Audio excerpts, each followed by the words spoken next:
Hi, everybody. Steve Cady here at Bowling Green State University with our doctorate in organization development and change, our symposia on organization development and change. And we have a really great doctoral program. And several of our students are here today. And we have faculty here as well as champions and partners and so forth here today for our program. Our program is built on the notion of professional joy, and that is, how do we do what we want, where we want, with whom we want, making the living we want in the world? And oftentimes the people who do this work, this work on the human side of change, are so committed to doing work in service of others, sometimes they sacrifice a bit too much for themselves or of themselves. And I do believe that the idea of professional joy comes when that person can be a leader, can be a consultant, can be an educator, and take that portfolio of work, think of it like a portfolio, and kind of adjust it as they move through their life, through their professional life, and do a little bit more of one or the other of consulting or educating or leading, and be able to have the flexibility to do that. Well, how do you get that flexibility? You got to be able to make a case to others who are going to be hiring you, promoting you, bringing you in. You got to be able to make a case to them that you are an evidence-based, credible professional. And the best way to do that, like I've always said, is that the only thing that, the written word can change the world. And in fact, it's the only thing that ever has. And so it begins with scaling our knowledge in the written word, similar to, Al, your beautiful book here on navigating integrity. And so when you start producing knowledge and scaling it out through the written word, it begins to create the kind of credibility, the calling card for people to call you in to do the kind of work that's related to what you're writing about. So I always say this: if you are a sports car or a pickup truck, it will definitely different people will call you. If you have a convertible sports car or a pickup truck, who's going to call you for one or the other? People that want to move are going to call you with a pickup truck. People that want to go out and go to the beach and have some fun or ride around outside are going to call you for your sports car. Two different calling cards, right? So our writing, what we put out in the world, shares with the world what we are typecast for in a way that enables us to pretty much get more opportunities to do those things we love. So write about what you love. And Al, what you did is wrote a book, Navigating Integrity. That's why we're here today. You had a really interesting journey, and I was hoping that you would take a few minutes to share a little bit of your journey. And I was reflecting on this question when I was thinking about Tom Daniels, who played a part in that with you. He's our associate director in our graduate programs department, graduate and executive education department in the College of Business, the Schmidt-Horst College of Business. And Tom is, just a stellar pillar for our programs. I know he played an important role in that with you. I think it relates in some creative way, your choice to come back, his role with that. You're producing the book on integrity. All of it relates to somehow how you navigated your way and your journey back.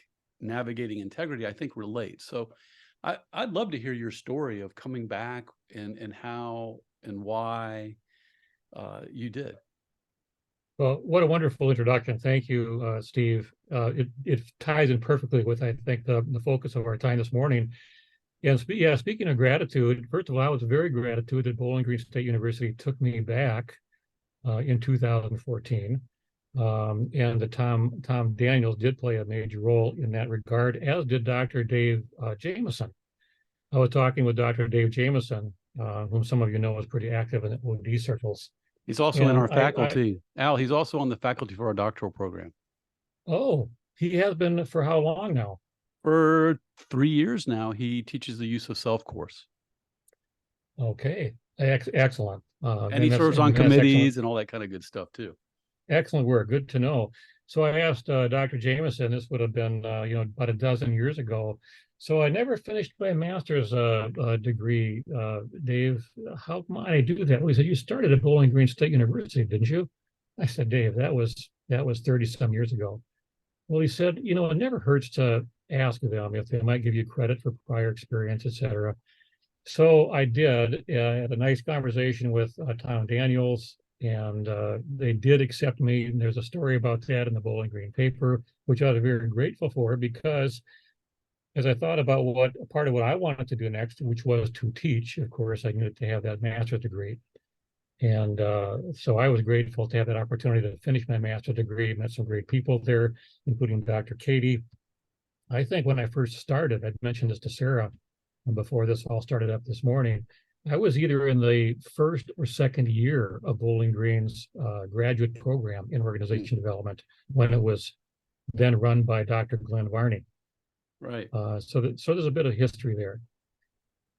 So I'm not sure how much more of my story you'd like me to share at this point. Yeah, I I'm think just I'll curious. share some more. What I'm really curious. As you think about something hit me just as I was speaking about integrity, and to me, integrity is it's about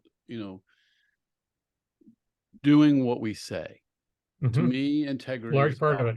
about following through. I think there's something about your integrity that brought you back to finish the degree. Oh yeah, thank you for that. Just a little more background. Then I actually worked for 3 different corporations before I hung out my own shingle a few decades ago. And as many of you, I would guess, you gravitate toward, as Dr. Katie mentioned, the more human part of change. I'd had various concerns through a number of employers and corporations that did not get enough attention. And even before that, and I tell some of the story in my book, Navigating Integrity. And before too long, Steve, I'll probably be sharing more of my story than the topic today, but it is all No, this is related. beautiful. This is perfect. I remember distinctly at the University of Minnesota when I couldn't decide whether I wanted to major in psychology, business, or communications. Going back and forth from the East Bank of the University of Minnesota that had the psychology and communications schools, and the West Bank across the river where the business school was located. And that divide between the liberal arts, the more human side of things, and the strictly business school on the other side of the river, I realized, 40 years later, was very symbolic for me in terms of that separation between business and the rest of what matters. So those were early seeds for me in terms of what, again, a few decades later, drew me toward integrity. And I had a prior consulting firm called Prism. It was a very successful firm before I sold my shares back in to my partners in a company.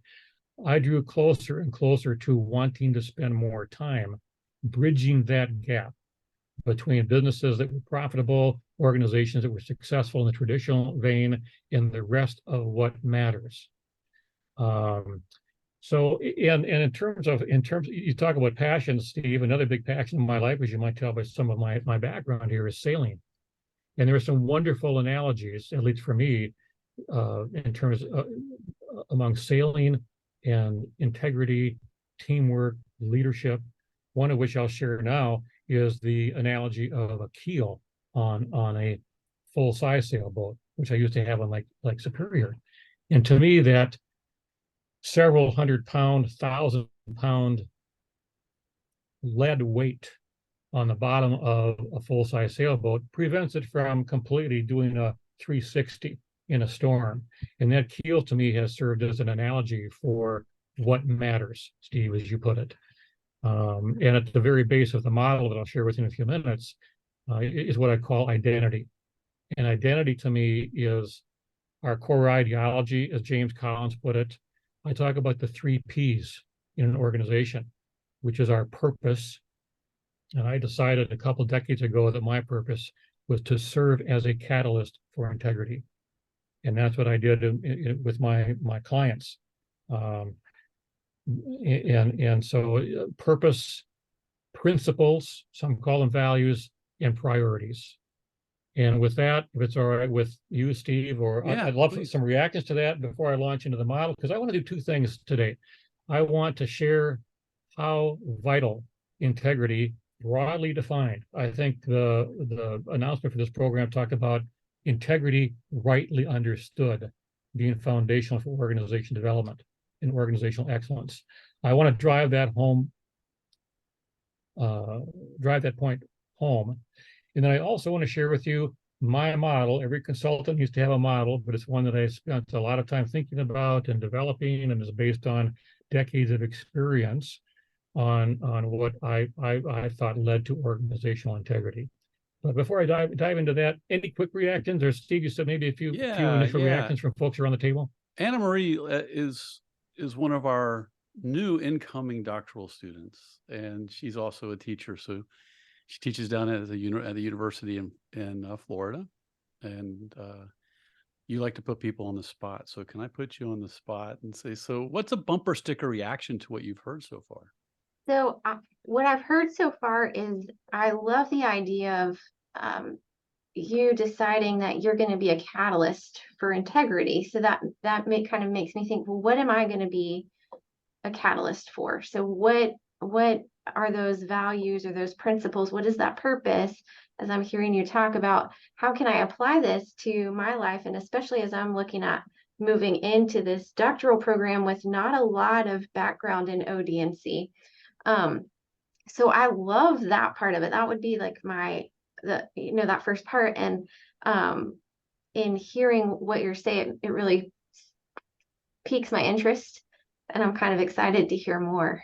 Yeah, Anna, you know what I thought about is I think we ought to make a bumper sticker, Al. And it should be, I'm a catalyst for blank. It should have like a line, and it's a bumper sticker that you put on people's bumper stickers. I'm a catalyst for. I love that. And I love that as well. I saw another version of that just yesterday. Actually, I was telling people earlier about this book I was reading called The Character Edge. And an interesting question in that book is, it's not quite as what would the word be? It's a little more morose than your suggestion, Steve. But it was, what would you like after the hyphen on your tombstone? Yeah. It's like, okay, Al Watts dash. Who was Al Watts? What did he do? Al Watts, colon, a catalyst for integrity. Yeah, that might. Yeah.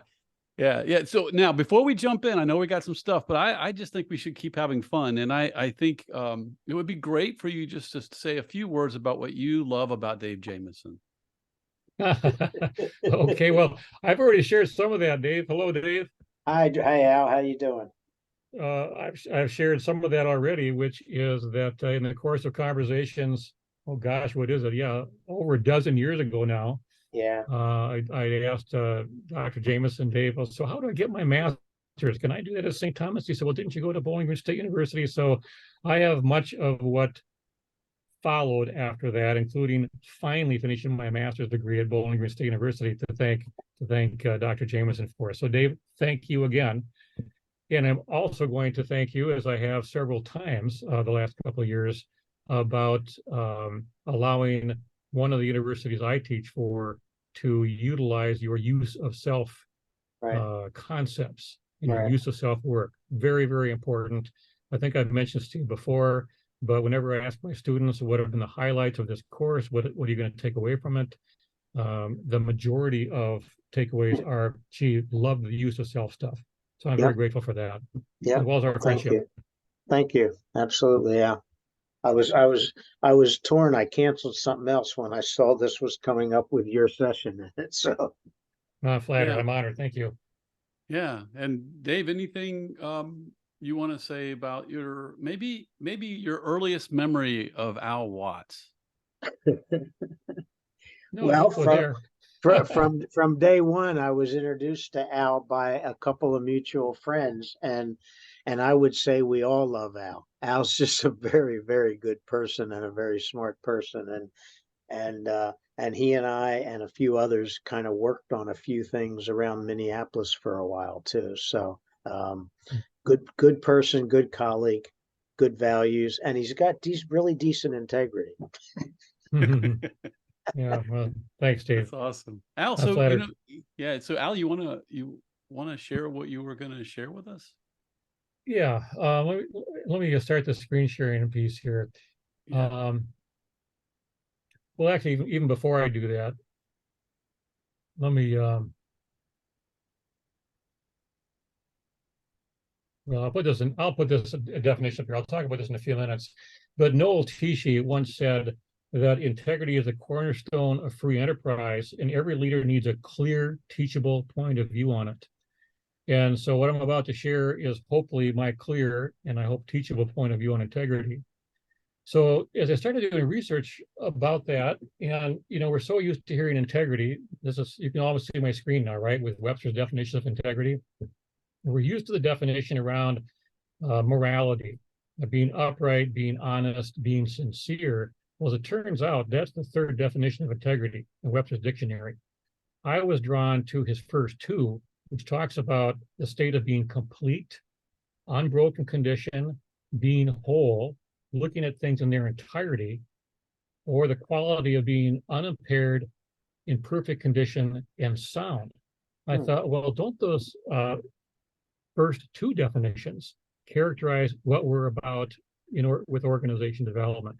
And doesn't it characterize what we want our organizations to be and to look like? And so I followed that up with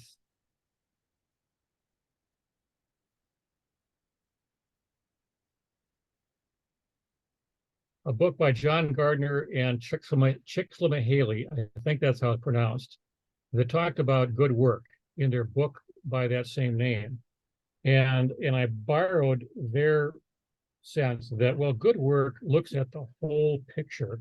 And again, going back to OD roots, two characteristics of organization development I tell my students about are A, it looks at things more holistically than traditional management consulting. It also places more of an emphasis on humanity, or the human side of change. And again, in the interest of looking at things holistically, it also, and I don't like the word ethical so much because I think it's limiting, but I adopted their definition of good work as, of course, it's effective. And in the for-profit context, that means profitable, number one. It's good for shareholders.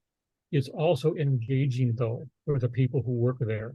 I've had an interest practically my whole working life in good work. People experiencing joy in their work, as you put it, Steve. And it needs to also be ethical in the broad sense of taking a look at multiple stakeholders and the impact of our actions on multiple stakeholders.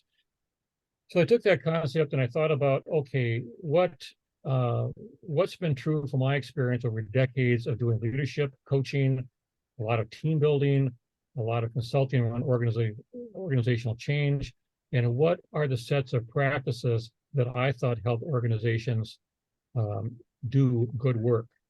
Here's the model. And so I'll talk about it briefly and then dive into each of these dimensions one at a time.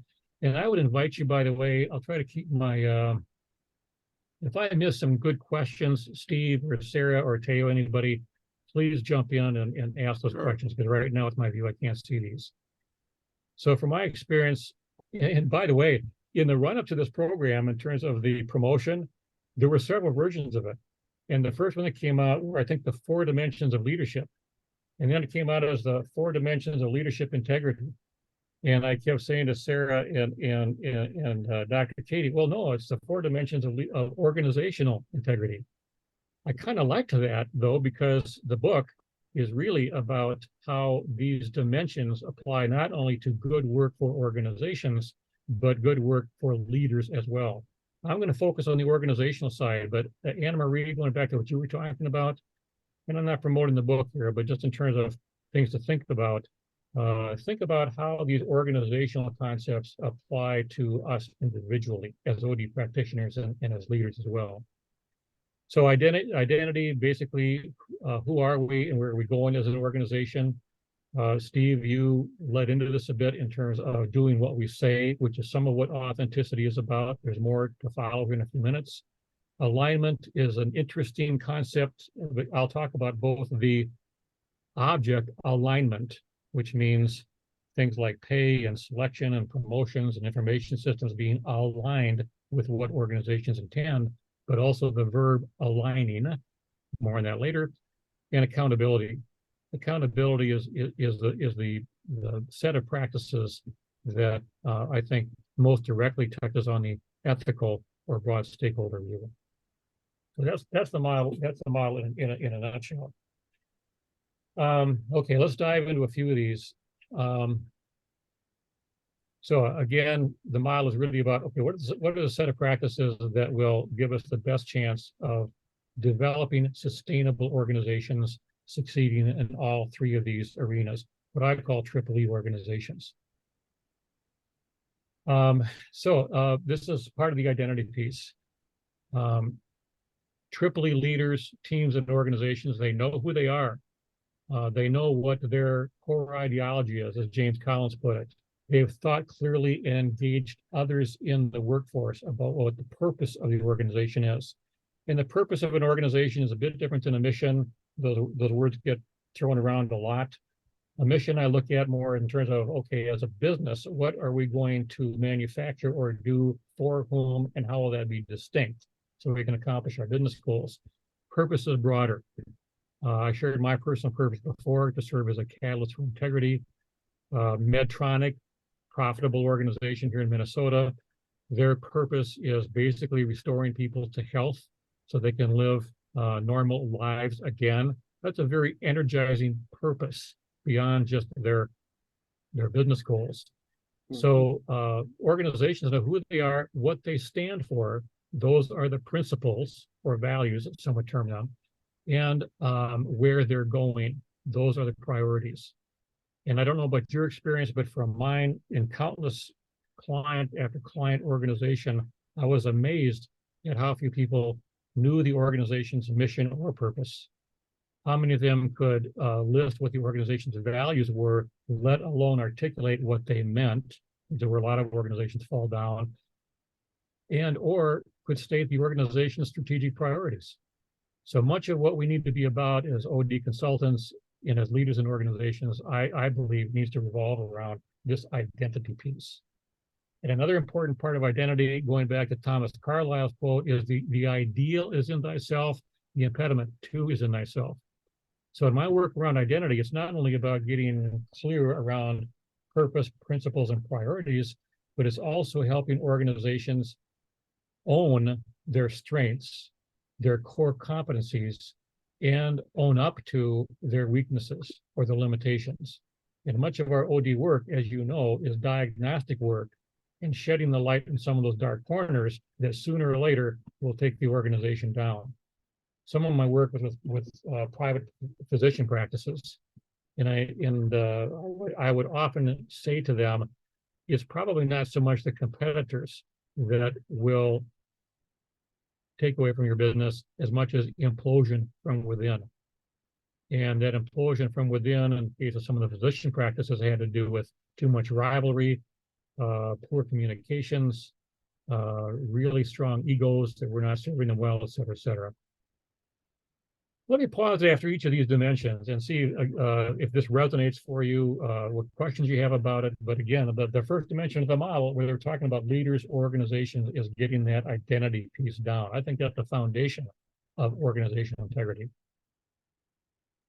I was thinking when you were talking, Al, that I like to remind people that I work with that our best quality is simultaneously our worst quality. And knowing, just knowing the context and knowing where you need to apply that and correct if you apply it in excess one way or another. And I think that's true when you think about organizations. The very best thing about an organization can simultaneously be their worst thing. Oh, sure. Yeah, like the very strong egos in physician practices. You need that strong ego, especially in the surgical practices I worked with, because they've got a lot in their hands, literally life and death decisions. That's great. You need to have a strong ego. Just don't have that in excess as we're talking about how we're going to work together as a partnership. Right. Thank you for that, Sarah. Yeah, another interesting polarity that I think gets in the way sometimes is there's much more attention in some organizations to their efficiency over their effectiveness. And those two play out some very important polarities, I think. And because if they're only thinking about performance metrics, then the efficiency stuff counts way more than what I would say broader versions of effectiveness do. And I think sometimes where OD ran into issues for the last 70 years also was because we were actually trying to make more whole effective systems. and that involved how they were for the people, how they were for the business, and how they were for customers, et cetera, et cetera. And when you get on efficiency, you leave some of those things out too much, I think. That's a very good point. And you're way ahead of the game here, because we're going to talk about that some around accountability. And a large part of accountability is countability. You know, Einstein said many of the things that we have measures for and that are easy to measure don't matter very much. And much of what is most important and matters a great deal, we're not measuring.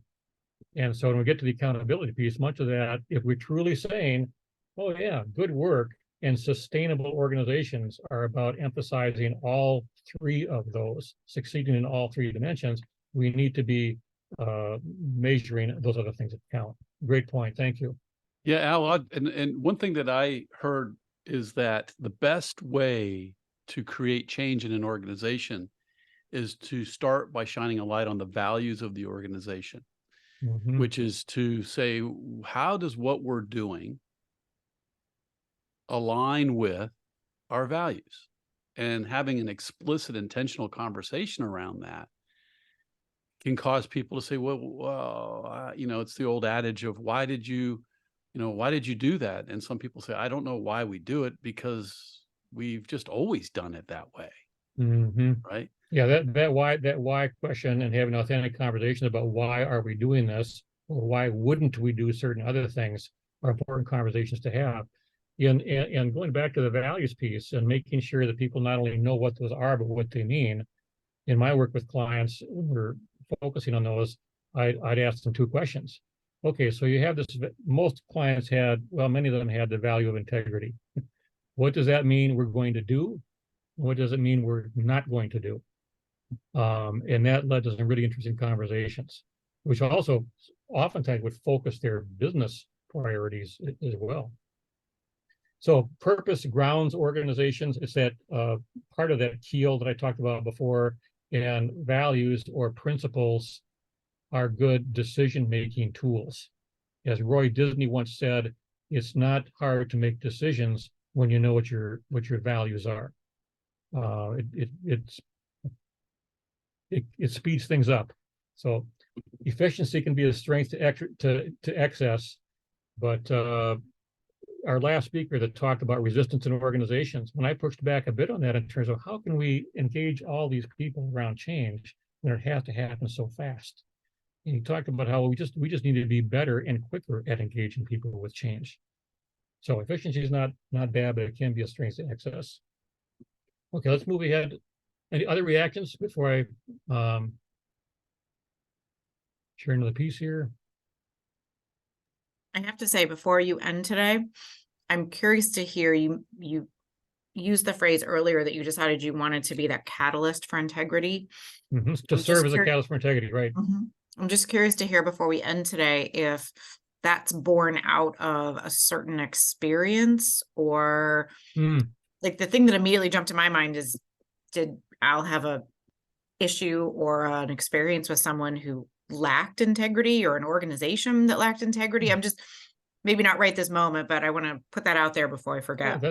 That's a great question. Thanks for the question.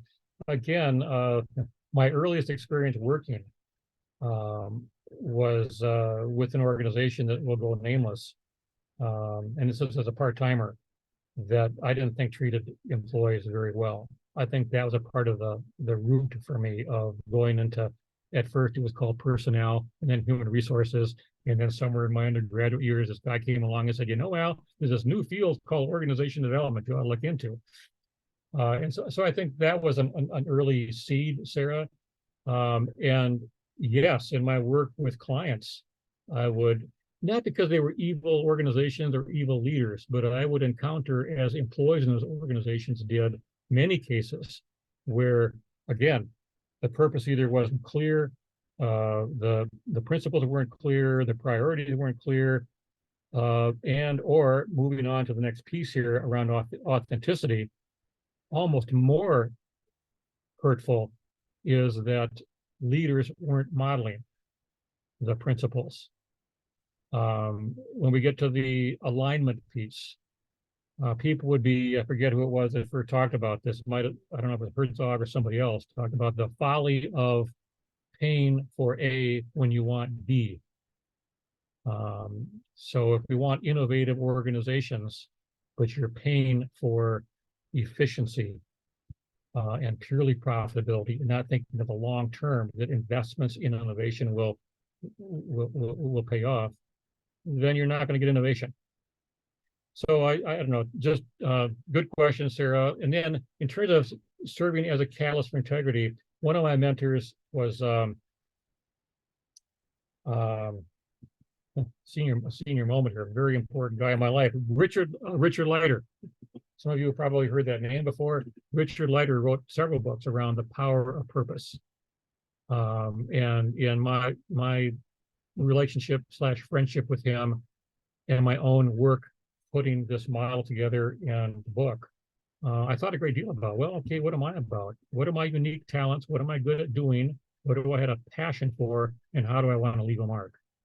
Played around with a lot of words, put them together, had to be short. I thought, okay, serving as a catalyst for integrity. So anyways, thanks for the question. Hope that answers it. Authenticity. Oh, by the way, speaking of measuring things that matter, I haven't used this survey a lot. True confession here, I haven't used it in a few years. If any of you are inclined to try this with an organization, I could help you figure out a way. And the scoring program I had for this, I am not even using right now. But I do think it can be an effective tool in measuring the things that matter from our perspective this morning: identity, authenticity, alignment, and accountability. So here are 4 of the questions of the 10 on the survey I created to help organizations have conversations about what they might be missing. And you'll see this in the PDF that gets mailed out later. Okay, let's talk about authenticity a bit. And there are 2 parts of authenticity. I call it inside out authenticity and outside in authenticity. The inside out authenticity is what most people think about in terms of reality, in fact, reflecting our brand or what we want to be known for. I think of integrity in many respects as living up to our promise, whether it's a brand promise, our own individual purpose statement. But that includes things like, okay, here's our mission or our purpose, here are our values, principles, here's our vision, long-term goals, commitments we're making to customers. How does that stand up to reality? What I call promises made good. And that's what I call trueness, the first of 3 T's around authenticity. Trueness is that does reality match up with the promise? It's also being, the second true T is truth telling. There is far too little truth telling in organizations. When we get to the 3 C's and 3 D's at the end of this, in terms of what are some competencies we need to be developing in organizations so we can actually do more of this. Truth telling, it takes a lot of courage. We all know this in organizations. You know, think back to the Challenger disaster, Morton Thiokol. There was not enough courage, therefore not enough truth telling in terms of the O seal that failed, leading to the death of those astronauts. The question I like to ask my clients is, well, how much better do you think results would be? How much more effective and Dave, also efficient would things be if there was 10% more truth telling in the organization? How about 20% or 30%? And that, that follows through in terms of not only potential disasters like the Challenger, or more recently, the Lahaina fires. What truth telling should have there been then that wasn't, and who was lacking courage to have that truth telling? And then the third T is transparency. We can't have total transparency about everything, but lots of books have been written about trust, Well, much of trust is about how transparent our organizations are around things like pay scales, what weaknesses do we need to go to work on, and so forth. So that's the inside out authenticity. The outside in authenticity, and it goes back to some respect, the truth telling is, what are we seeing outside our organization or inside our organization that could get in our way here? Do we have mechanisms in place in our organization that will signal when there are dangers we need to deal with? And here are some questions around the authenticity piece. Is it easy for people to be themselves in this organization? Is the organization characterized by open and honest relationships? There are not many secrets in this organization. Information is openly shared, et cetera, et cetera. So if the score is around 3 on a 5-point scale or less, when I've used this survey, it helps for executive teams to have conversations about, well, why might that be? And what might we do as leaders of this organization to up the scale here a bit? Okay, with that, let me, this is sort of the round one questions. So let me ask you these questions. What are some examples or ways you know of? Sarah, it goes back to your question to me. Examples you're aware of organizations that are true or not true to its stated purpose and principles. And how do you think that affects engagement, ethics, and effectiveness? And again, maybe without disclosing the names of the corporations, you can if you want to, I guess. But do any examples come to mind, whether they're organizations or otherwise, of where that wasn't true and the effect that had? Right here in Connecticut, over the last few years, the state community colleges were quite autonomous and very much embedded in the culture and conditions of their part of the state that they served. And I had the experience early in my career to help start one in southeastern Connecticut.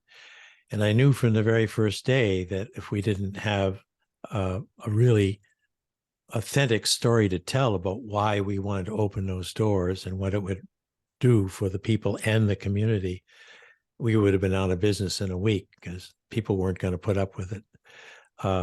And now, today, just to flip this around, they've created a regent system where the community colleges are now bonded into one statewide, and our 4 campuses of the state colleges where I used to work are pretty much muted in our effectiveness.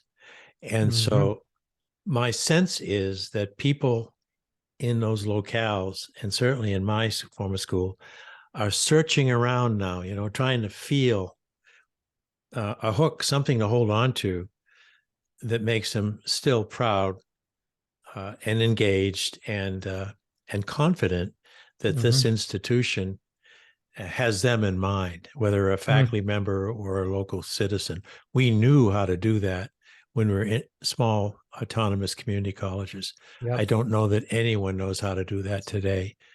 That's an example. Thanks for sharing that, Dave. I've done a lot of work with universities and including community colleges, and I've taught for community colleges. And I'm really glad you brought this up, because whether we're talking about education or healthcare, government is my favorite example to tread on a touchy subject here. Far too few of those institutions remember, let alone are true to what they were originally and what they stood for.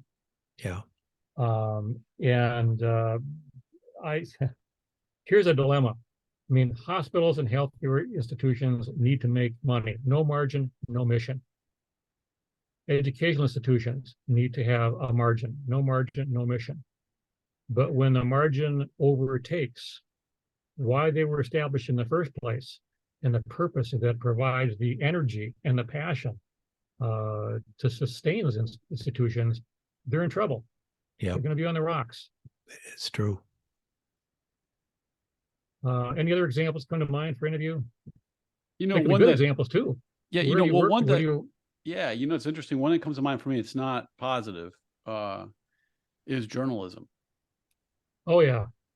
You know, I think it's probably the most prevalent one right now because I reflect on the days when the journalists told the truth, you know, and then I remember the day the one person, I can't remember who did, told a lie about their experience. I can't remember who it was. Dan Rather. Dan Rather, about his experience to make him, and it almost seemed like in that moment journalism just shattered in that one moment. And then there was story after story after story of it breaking apart. It's almost as if it's fragile.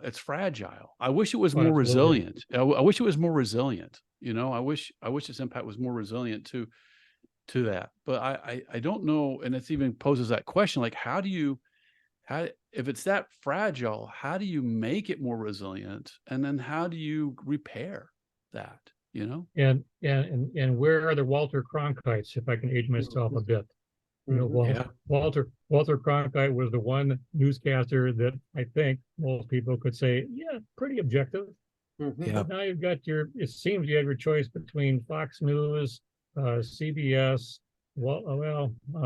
Take your quote unquote news source of choice. And are they really telling the truth here, or is there a spin that I can't quite trust?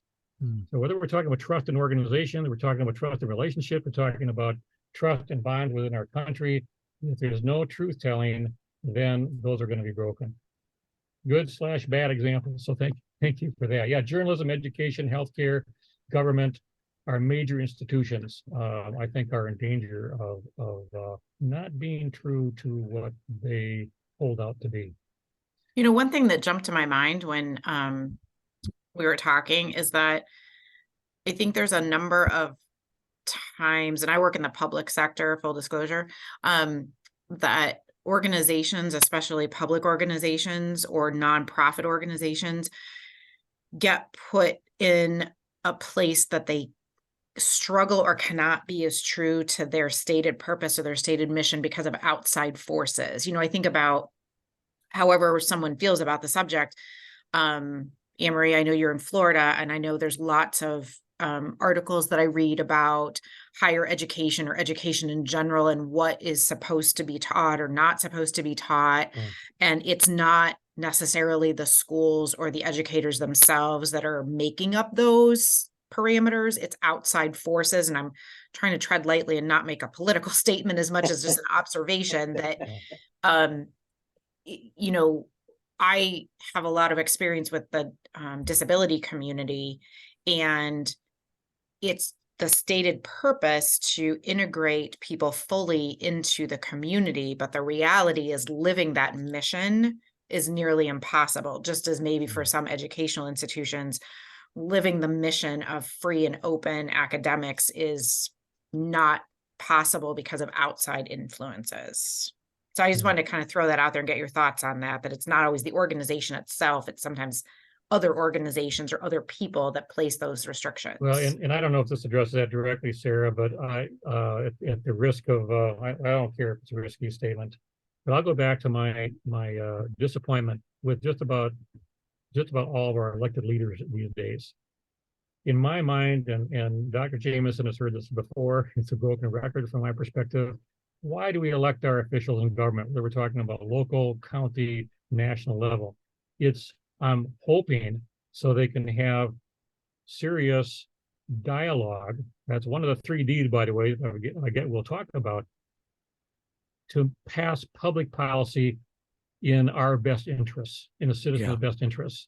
And I think some of those outside organizations and pulls and tugs and pressures are because it's all political now. It's not so much about the best public policy arrived at through dialogue, different than debate, but I wouldn't care if they just had some good debates where the question is a clear one and it's being answered with an eye toward the purpose of the institution and their purpose as our elected representative. versus what can I say here to look good? What can I say here to make the other party look bad? What can I say so that the good guys win and the other guys lose? Much of the pressures you're talking about are pulled by those political pressures, and its existence in time immemorial, and it will always exist. I do think a part of our role as OD consultants within an organization, because we have those non-genuine conversations, non-genuine arguments, is to help them have better discussions, debates, dialogue, whatever you want to talk about, to arrive at the best decision in the organization's best interest versus furthering a cause. I better move on here because our time is getting short. Is that okay? Yeah. Good stuff. I think We have a these couple two minutes quote- to do a quick wrap up and a couple, just a final conclusion here. So I think with your big final point would be really good right now. Okay, well, I'll try to do this very quickly. I want to talk about both these quickly. Alignment is both about how do we have pay, selection, information aligned with our purpose, principles, and priorities. But aligning the verb means we have to have those adaptive mechanisms. Again, as Jim Collins wrote about it from Good to Great, he said, you have to have the core ideology, but you also have to have adaptive mechanisms in the organization that will, occasionally an organization's purpose or mission, and for sure their priorities will change. Let's make sure we're paying attention to what's happening out there or in our organization so we can make the changes that are necessary. But since OD is largely about change, we need to be talking about not only what will we change here, but what is not going to change. And, Benedict of Nursia 500 years ago, I love this concept. He was way ahead of Jim Collins when he talked about, well, there's a set of things that are stabilitas, they are not going to change versus those things we keep in conversation. Aligning is about keeping those things in conversation. And then last but not least, let me just talk a little bit about the accountability piece. The accountability looks at things more broadly than just the ethics and legal parameters. Yes, it means keeping our promises. It means taking responsibility for the decisions we make, including our stewardship more broadly than just our shareholders, but also other stakeholders. And as we talked about earlier, measuring what matters. And then one last piece here before we do the wrap.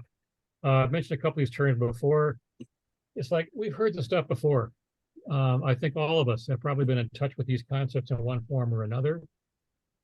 So what does it take for more of this to happen in organizations? And that's where my 3 C's and 3 D's come in. I would highlight the courage piece especially, and also the dialogue piece. And I go into some more detail in my book around each of these 6 here. But we need to help people be more courageous in organizations. We need to help them with skills to have better, again, conversations, debate, dialogue in the interests of the organization. Consistency is key for integrity, as is discernment. Discernment, by the way, is maybe more applicable to leaders versus organizations, because that's a private thing. Discernment is the individual version of dialogue, where we're discerning what the best of 2 rights is, for the least of 2 bad outcomes is. We're using our intelligence to take some time and discern what the best course of action is. And then I'll just go to this last. Yeah, go ahead. Al, we're going to have more conversations. And what I think would be great is if you share this last piece here. Sarah, if you could, let's take this last part of what you shared for the last 3 or 4 minutes, and let's just go back and revisit, because you got several really intriguing questions or statements. And we can have more of these talks. We do the All Things Change every Thursday. We have a whole bunch of stuff. So we can do 2 or 3. And we'll take this last few minutes, because there's a lot of good stuff you shared. And I want you to know we'll have more of a forum, and we can just kind of frame them up as really provocative questions or statements.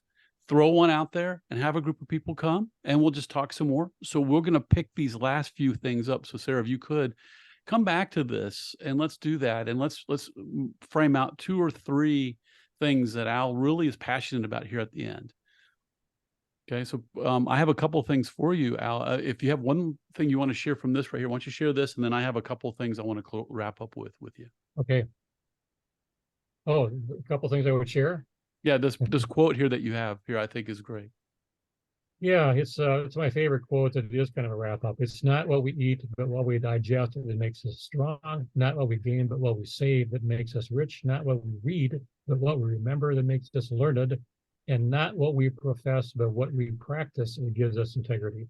That's a Francis Bacon quote, and I will leave you all with that. And thank you for your attention. And Dr. Katie, thanks for putting this together.